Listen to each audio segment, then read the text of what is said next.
Hello everyone, welcome back to my YouTube channel. Today I'll be teaching you on how to put videos inside your text in Premiere Pro. Hit intro!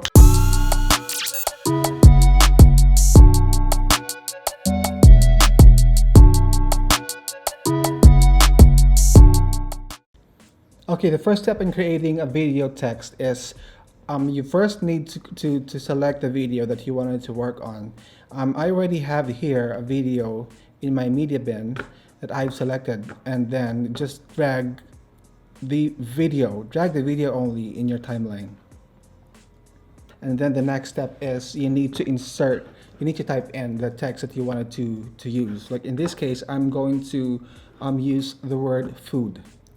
And to do that, we need to go to File, New, Legacy Title, and then the new dialog box will come out. You can change the title to any title you want, and then press OK. And then another dialog box will come out. From here, you can type in any text that you wanted to use. In this particular project, I will be typing in the word food. Once you type it in, you will see, you can move this here to the left, and you can also adjust this.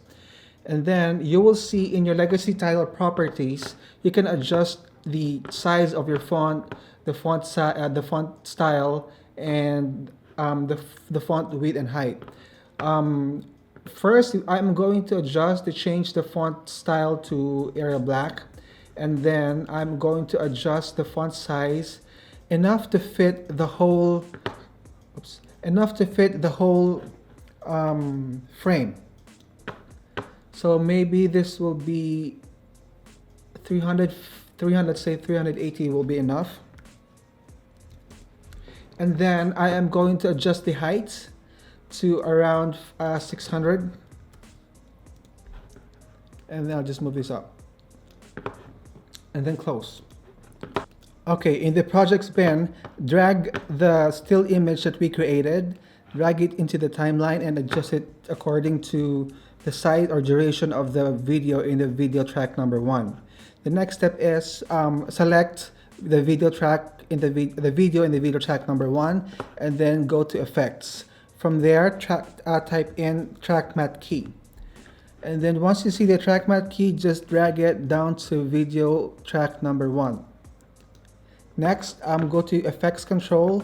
You will see the track matte key right here, and then in the matte, there's a drop down list.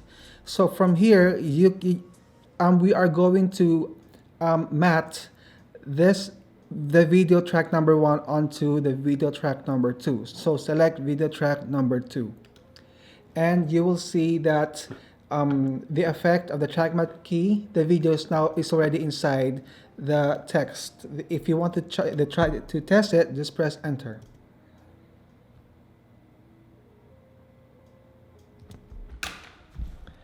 And that's it for today's video. If you have any questions, please comment down below. And please do not forget to like and subscribe if you haven't yet. See you on my next video, and be safe.